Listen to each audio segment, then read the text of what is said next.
Welcome back to Star Wars Modern Action Figures, the series, episode 2, or second episode. We're going to go with second episode so we don't confuse us with the movies.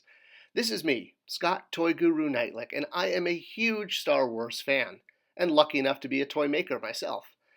I actually even made the news once, before I became a professional toy maker and maker of collector product, when episode 1 came out and we all ran to the stores. Yep, that's me there with the goatee, throwing episode 1 product into my cart at Toys R Us at midnight.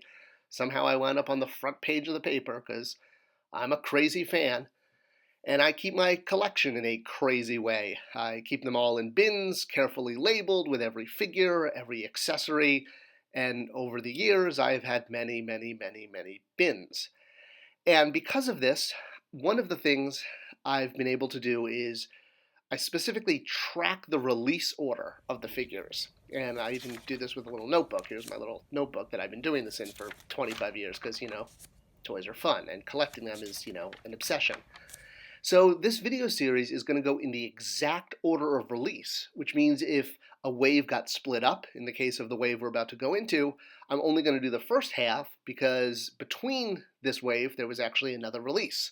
So this may be the only, I don't know if anyone else on the internet has done this, has presented all these Star Wars figures literally in the release order. So with that, we're going to jump into Wave 2 of Power of the Force 2, but this wave did not ship all at once. It had 4 figures ship and then followed up by 3 more figures, and that's how we're going to do it, with who comes in between as well.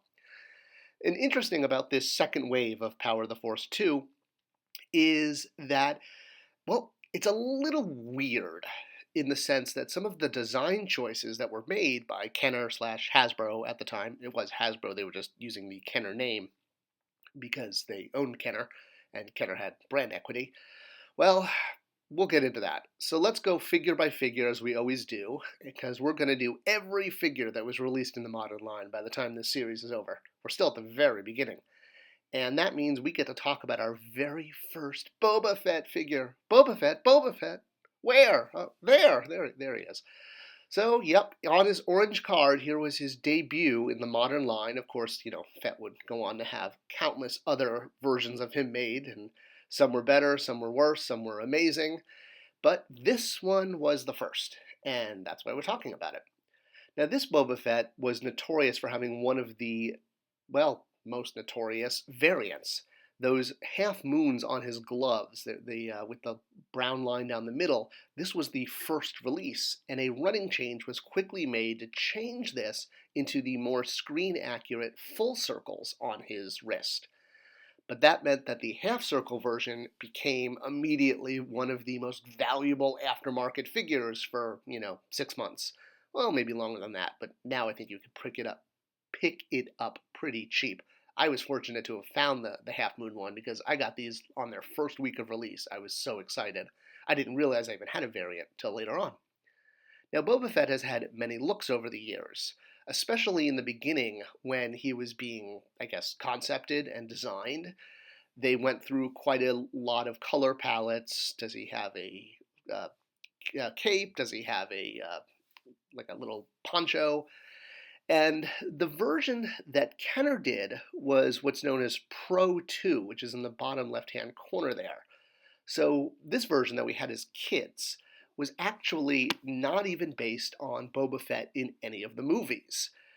It was obviously, our version of Fett, and I think became in our minds the version, but it's actually based on the paint deco he had in a parade. So there was a parade in Lucas's hometown, and this was the deco of Fett at the time, noting the details on his helmet, the colors on his shoulder pads, and it was overall kind of brighter colors, and they were toned down eventually for Empire. I was really proud that when I worked at Jakks Pacific as the brand manager over their Big Figs line, we did this figure, the first time ever as an articulated action figure. I think there was a super deformed version, but this was the first time as an action figure, and I was so excited because it's never even been done by Hasbro Kenner. Now, the first version for Power of the Force 2 by Hasbro Kenner was this one. It was his Return of the Jedi look. So that was great because we'd never had the Return of the Jedi Boba Fett at this point. We only had Lucasfilm Parade Boba Fett. Of course, the vintage Boba Fett in his parade deco was eventually released on a Return of the Jedi card, and he's actually closer to these colors than he was Empire. But yeah, we still we still hadn't had an Empire Strikes Back Boba Fett yet. So cool. All right, now getting into the next figure, and this is where some of the weird decisions come to mind. So this is Luke Skywalker, noted as being Luke Skywalker in his X-Wing fighter pilot gear. That image there of him in his X-Wing suit. But that's not what the figure is. So those of you who pay close attention to the movies, or closer attention to your figures, or are obsessive compulsive about your Star Wars figures like I am, will know that Luke Skywalker has two different orange suits. He has his X-Wing suit, and he has his Snowspeeder suit. The Snowspeeder suit is different. It's got gloves, it's got the thing around the neck to keep warm, it hangs differently, it's got more of a, I guess, a sort of like a skirt piece, if you will, and it's got the ribs on the shoulders that go down the arms, and again, that, I don't know what you call the neck piece, that fluffy thing, it looks like a neck warmer or like a pillow. And, people have picked apart the different outfits to pieces, in all sorts of ways over the years in all of his appearances. And, yes, even in X-Wing, sometimes he's got gloves, sometimes he doesn't. But his Snowspeeder pilot gear is what was used for this figure, even though he was called X-Wing. And even at the time, I think some kids and collectors didn't even notice. But yeah, it's clearly his Snowspeeder gear, not his X-Wing gear, which means it's the first ever Snowspeeder version of Luke that we ever got. So this was a brand new figure. And it even, Kenner Hasbro did what would have been a retro version showing what he might have looked like in the old line is part of their collection in 2020. So pretty neat. First ever version. Continuing the first ever versions and interesting decisions is our Han Solo and Hoth gear, noting the image of him with his hood up there. But the figure has his hood down. Now, as kids, the version of the figure we had, and I know this is the retro version, but same thing, it was with his hood up in a blue parka snow jacket, which I think is really why a lot of us think of him as wearing blue. Granted, in the vintage line, this Han probably had more variance between the blues and the grays and the tans of his pants and the color of his guns. He had quite a lot of variance, skin color. In the movie, people have debated for years, is his coat brown, is it blue? Well, in real life, it's blue when you see the prop. But in the movie, it definitely looks brown. And I actually applaud Hasbro for even kind of doing the whole like blue, is it brown? Oh, what does it matter? Because let's just do both. That's the way you should treat it with toys. Because hey, you can make more toys and sell more product. But I think the blue really does come from fans playing with it as a kid, and the blue just kind of stuck in our heads. So that's where like the bright blueness comes from, and it's kind of like doing Walrus Man in an all orange and blue suit. So in the movie, obviously Han wears his snow outfit, his parka, which definitely looks brown on screen, quite a lot, and he wears it in two different ways. Sometimes he's got his hood up when he's out on Hoth fighting, well, not fighting, but looking for Luke, or fighting Probots, I guess. Yeah, he does do some fighting. And then he walks around Echo Base for a while with his hood down. What he really doesn't do is have his hood down and his cap on. I mean, there was a third look where he is just wearing the coat and not wearing the rest of his Hoth gear, and Hasbro Kenner even made a figure of this, which is crazy because this is like only when he's repairing the Falcon in like one shot. But doing the figure like this with his cap on, his goggles up, and his hood down is a really interesting choice, and one that's actually never been redone again by Hasbro Kenner to this day. So, I mean, we've had a removable cap, but we've never had this figure with his cap on his head again made in the last 25 years. This is the only one.